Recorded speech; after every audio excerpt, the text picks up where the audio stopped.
Hey, Bob and Joyce, that other agent did send me some numbers. I thought I had done a pretty good job on that. I didn't expect for it to change much, and it didn't. So I'll go over it real quickly, but this is our subject property. The most important thing, of course, is the square footage, 1720.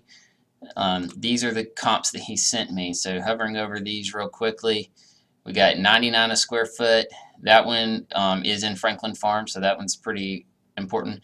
92 a square foot, 92 a square foot, 110 a square foot in another neighborhood. I'm going to tell you why I'm going to cut this one real fast. Big old Cape Cod wraparound porch on 1.1 acres. I would love to have that. Who wouldn't? Not a comparable. All right, the next one is not a comparable. It's never been sold. He seemed to think it was sold, and it's a new house, so we're not going to be able to comp new homes.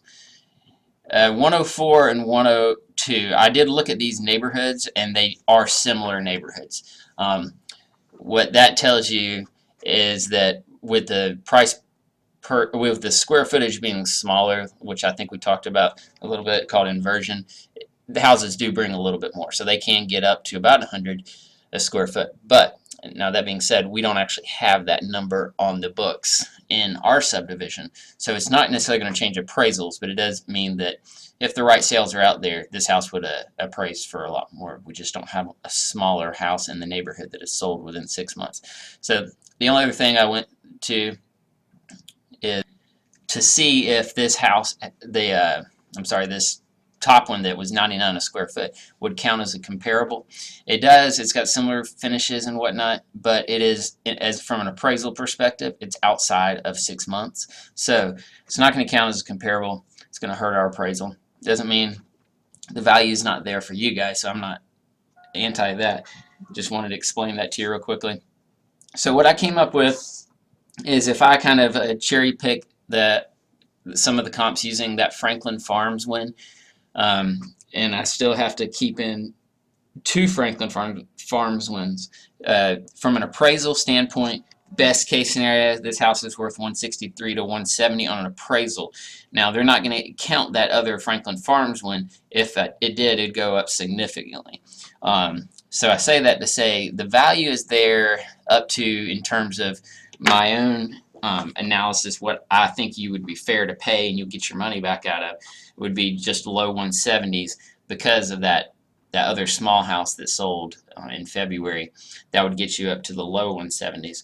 However, you need to be prepared that this house is not going to appraise out, so you have to decide, of these renovations, how much of these renovations would I have done anyway if I was the one losing money, because they've lost a lot of money on those renovations. Those are not the kind of things you do to make your house more valuable. They're awesome things. But I would say of all that stuff, probably the only thing that gave them any return was the flooring. The pool and the deck and the little bathroom outside, the granite countertops probably gave them no return on their investment. So it could be a really good deal for you. It's like buying a car that somebody's customized or restored where you know they've got more money in it than they can ever get out of it. But you're going to have to come out of pocket for that. You're not going to be able to get a loan for that additional amount.